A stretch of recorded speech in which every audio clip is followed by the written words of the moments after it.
Vous êtes bien sur la télévision du Burkina. Merci de nous rejoindre pour une vingtaine de minutes d'actualité au sommaire. Washington réaffirme son soutien au Burkina dans la lutte contre le terrorisme et entend renforcer son appui au-delà de la réponse militaire. Message du chargé des affaires politiques de l'oncle Sam au Premier ministre Christophe Dabiré. Mais les États-Unis d'Amérique insistent sur le respect des droits humains. Également à la une, accroître la production des légumineuses au Burkina. On y gagne facile à produire et leur valeur nutritive prouvée. Il faut en consommer. Les légumineuses de chez nous sont prisées sur le marché international. Niébé, arachide, soja et bien d'autres.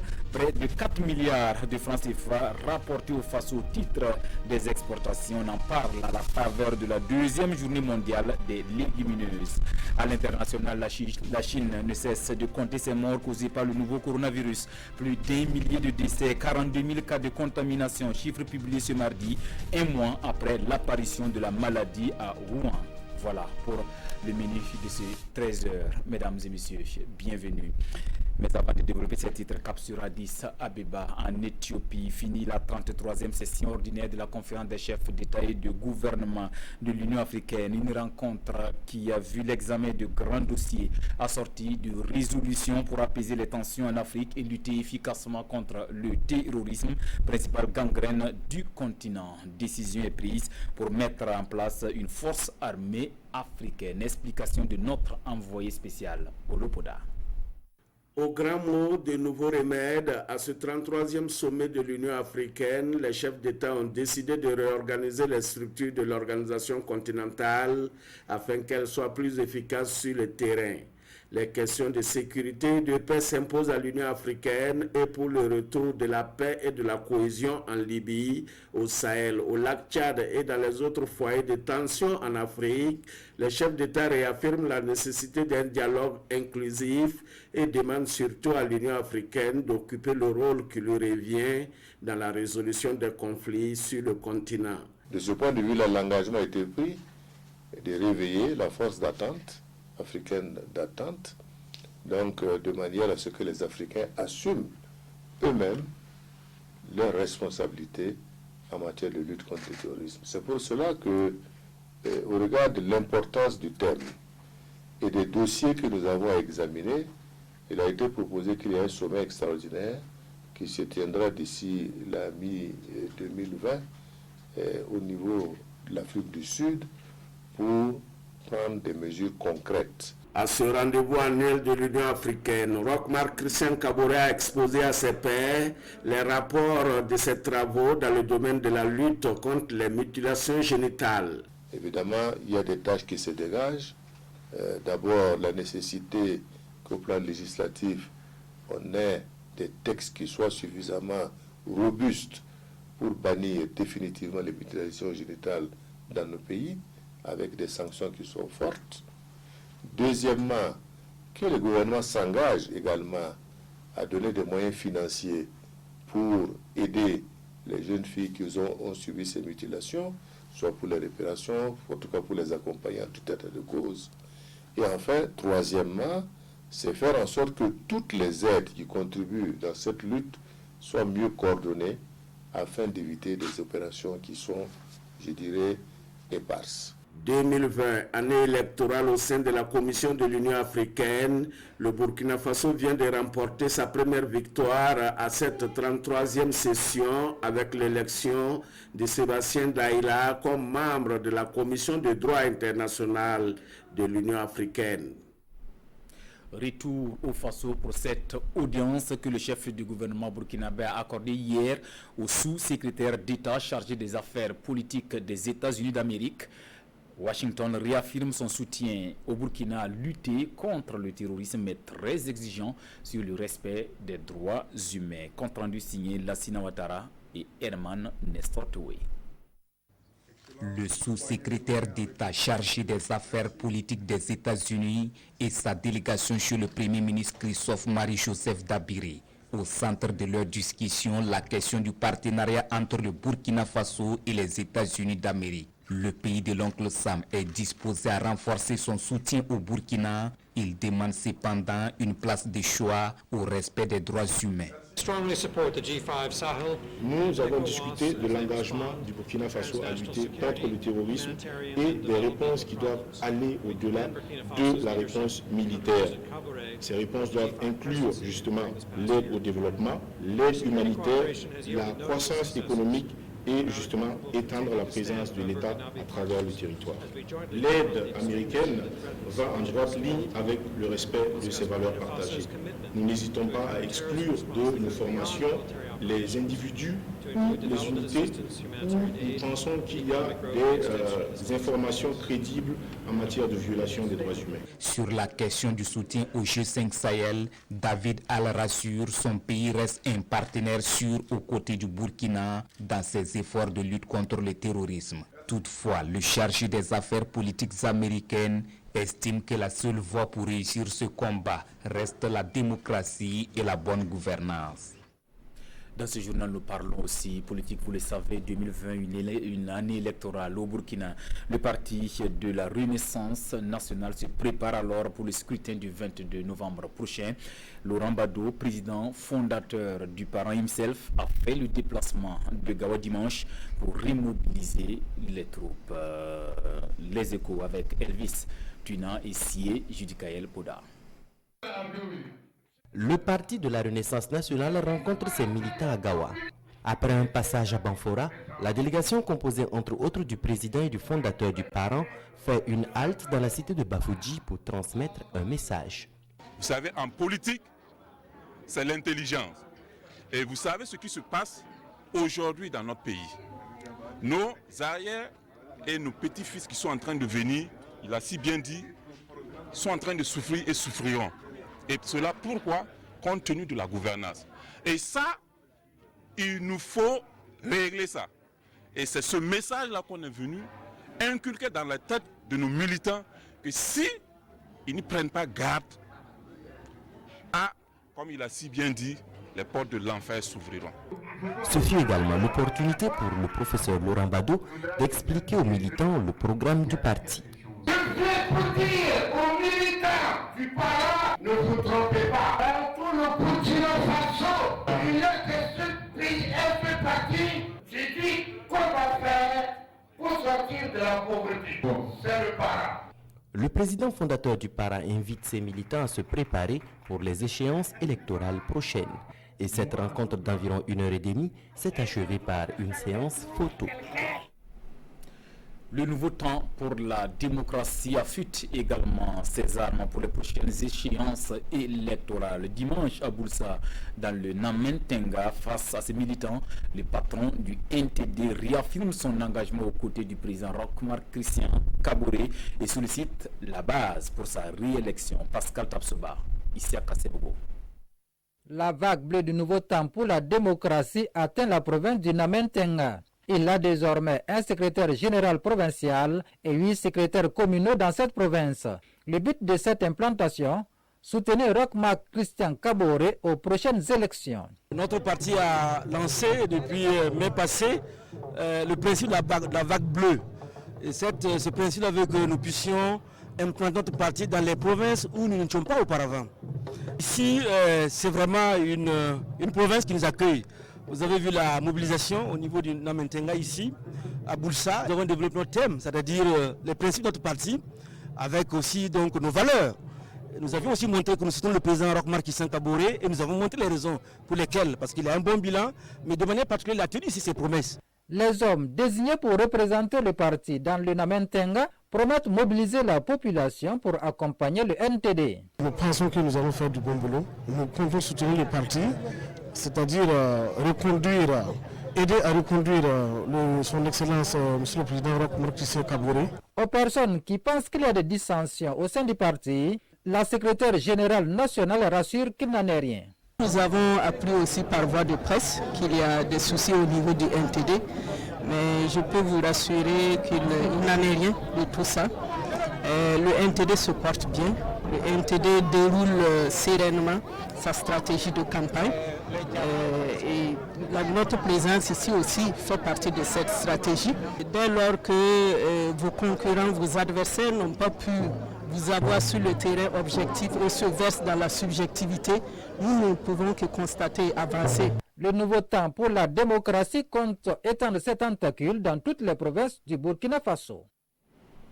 Ma part de vérité, ce livre du président Jean-Baptiste Ouédraogo défraie la chronique et fait rougir la jeunesse de l'Union pour la Renaissance, parti sankariste qui parle d'acharnement sur leur idole, le capitaine Thomas Sankara. Depuis le siège de l'UNPS, la jeunesse du parti de l'œuf livre aussi sa part de vérité par voie de presse. Roger Bembamba, Mamadouba.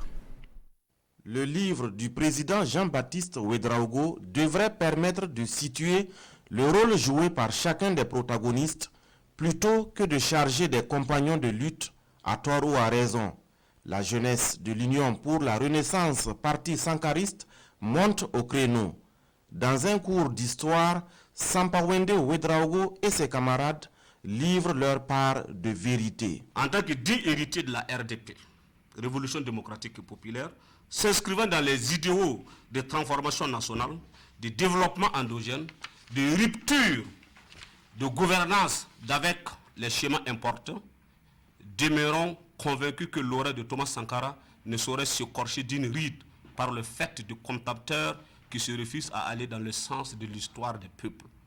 Pour nous, le président Jean-Baptiste Ouédraogo n'a fait qu'un condensé de ressentis mal digérés pour égrener avec haine, jalousie et méchanceté son échec dans sa courte gestion de l'État.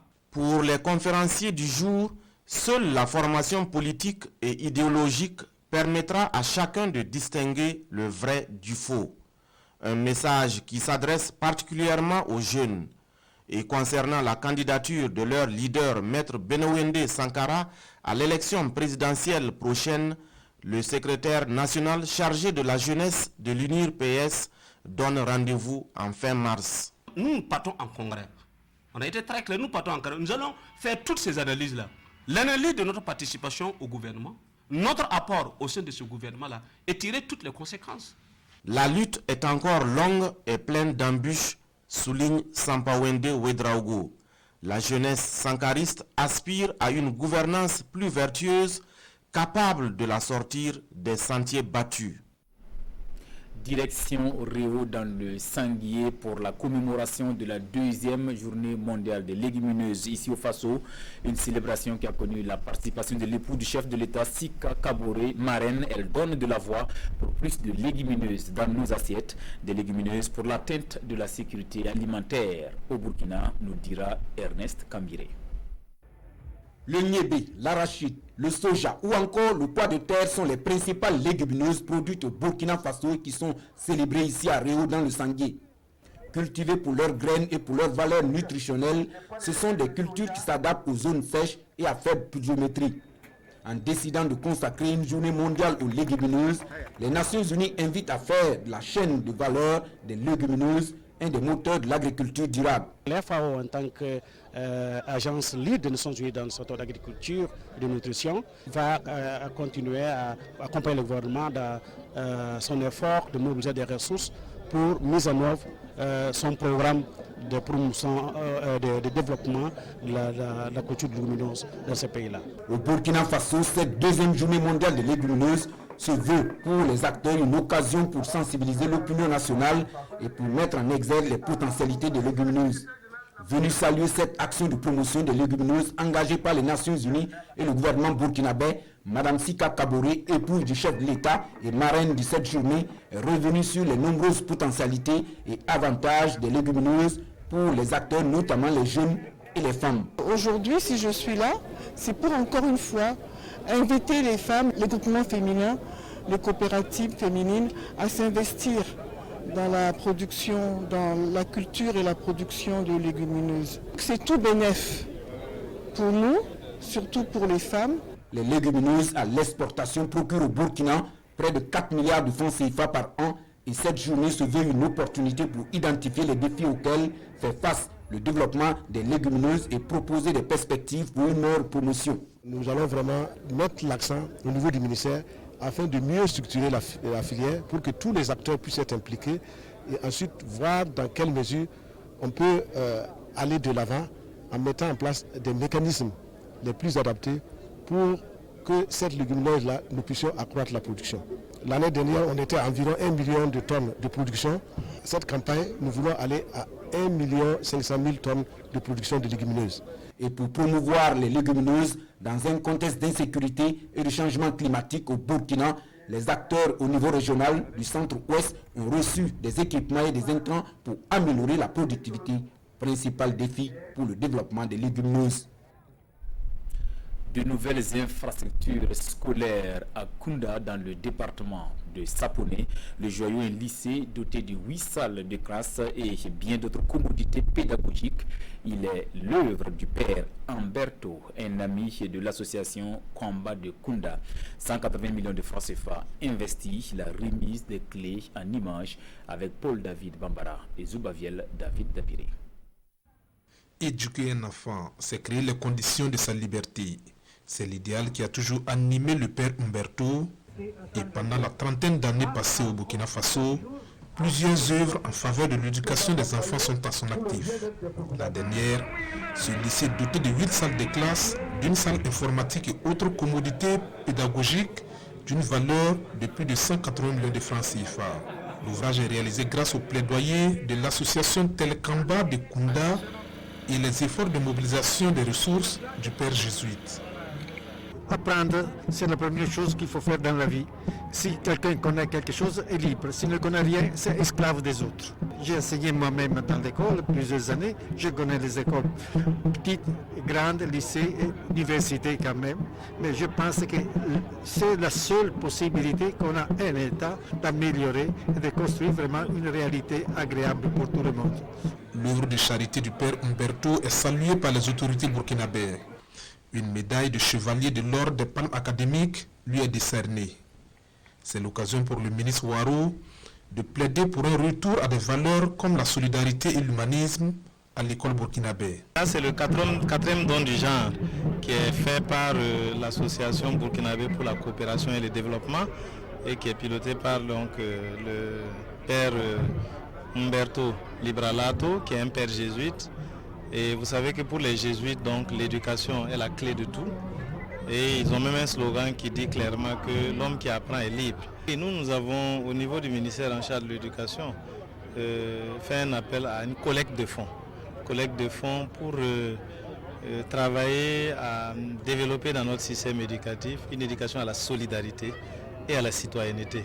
En plus du lycée, le donateur du jour offre une ambulance au centre de santé de promotion sociale de Kounda. Le père Humberto et l'association Telekamba comptent poursuivre les efforts de développement social. Leur prochain défi, l'autonomisation des femmes de Kounda.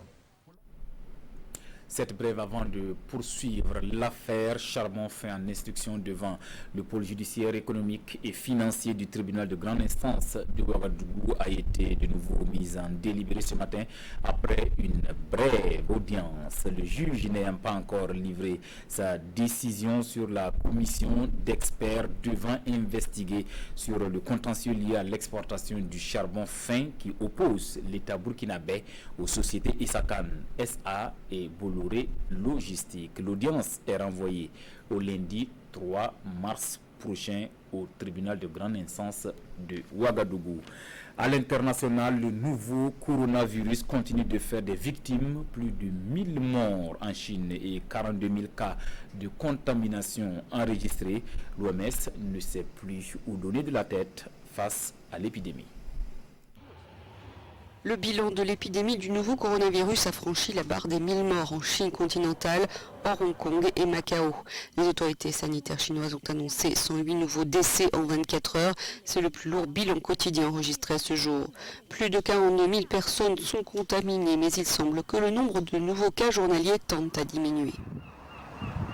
En dehors de la Chine, plus de 400 contaminations sont recensées dans une trentaine de pays et désormais au Royaume-Uni, toute personne contaminée pourrait être mise de force en quarantaine. Le scénario tant redouté par l'OMS s'est concrétisé avec ce Britannique qui n'a jamais mis les pieds en Chine, a été contaminé à Singapour et l'a ensuite transmis au moins 5 personnes en France, 5 en Grande-Bretagne et une à Majorque avant d'être diagnostiqué en Grande-Bretagne. Le chef de l'Organisation mondiale de la santé s'est alarmé de ces cas de contamination au Royaume-Uni et en France.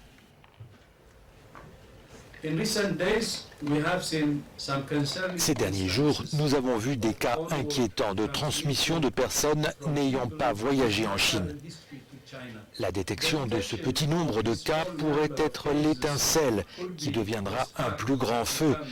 Mais pour l'instant, ce n'est qu'une étincelle. Notre objectif reste le confinement. Les ministres européens de la Santé se réuniront en urgence jeudi à Bruxelles pour discuter de mesures coordonnées contre l'épidémie de coronavirus. Pour Janez Lenarčič, commissaire européen en charge de la gestion des crises, la situation est inquiétante. C'est un danger sérieux pour la santé publique des Européens. Alors même si la plupart des mesures à prendre relèvent des États européens, il faut s'assurer d'une cohérence dans la réponse à apporter à cette épidémie pour Bruxelles. En Chine, le président Xi Jinping a été vu pour la première fois avec un masque en visite dans un hôpital de Pékin. Il doit aussi normalement se rendre à Wuhan, épicentre de l'épidémie. Revue de presse avant de refermer cette édition à lire dans le quotidien ce mardi. La situation politique en Guinée-Bissau, le terrorisme au Mali et dans le Sahel, le projet d'une force panafricaine largement commenté par nos confrères. Au plan national, l'enrôlement biométrique des électeurs lancé hier fait la une lecture croisée des journaux avec Vincent Kendrebego. Enrôlement biométrique des électeurs, la machine lancée à Dédougou, la une de l'observateur Palaga. Tout Burkinabé non encore inscrit sur le fichier électoral, qui n'aura pas pris la peine de s'inscrire au moment où les opérateurs de kit sont dans son village ou son secteur, aura décidé ainsi de s'exclure lui-même des élections présidentielles, législatives et municipales à venir. C'est ce qu'a lancé le président de la CENI, Newton Ahmed Bari, qui veut ainsi inciter tout le monde en âge de voter à se faire enrôler. La CENI veut enrôler 4,5 millions d'électeurs, note le journal Le Quotidien à sa une. Une opération lancée en présence du Premier ministre Christophe Dabiré. 4,5 millions électeurs attendus, ajoute Sidoya, et pour y parvenir, l'implication de tous les acteurs est nécessaire, partis politiques comme société civile, alors que l'opposition politique exprime quelques inquiétudes fondées sur l'expérience de l'enrôlement de la diaspora, dont les résultats sont restés très en deçà des attentes. Dialogue avec le chef terroriste au Mali, combat perdu d'avance par IBK. Commentaire de l'observateur Palga. Ce virage de 180 degrés divise la classe politique et l'opinion malienne avec une question fondamentale, à savoir quelle clause contractuelle à conclure avec Iyad Agagali et Amadou Koufa, ces deux chefs terroristes. Ce serait un aveu d'impuissance et d'échec pour le président malien, ajoute le journal, donnant ainsi un sens à l'adage selon lequel, quand on ne peut rien contre son voleur, il faut alors l'aider à transporter son butin. Que vaut l'ultimatum de la CEDEAO à la Guinée-Bissau? Interrogation de Sidoya. Les chefs d'État de la communauté réunis à Addis Abeba ont donné 6 jours aux autorités judiciaires bissau-guinéennes pour trouver une issue à la crise politique post-électorale avec une présidentielle aux résultats contestés. Par cet ultimatum, la CEDEAO veut faire valoir son autorité, mais sera-t-elle entendue? Pas si sûr, selon Sidoya, et pour 2 raisons. La justice bissau-guinéenne est censée être indépendante et ne saurait se laisser influencer. Plus, les chefs d'État eux-mêmes sont divisés sur la question et ils apportent leur soutien à l'un ou à l'autre des protagonistes.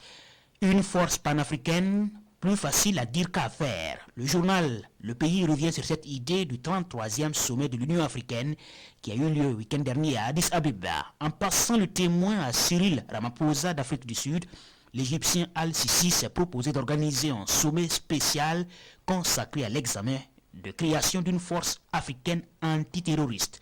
Un projet dont la pertinence ne souffre pas de débat, mais dans le contexte actuel, l'idée semble plus proche de la chimère que de la réalité. Voilà pour l'essentiel de l'actualité. Merci de l'avoir suivi.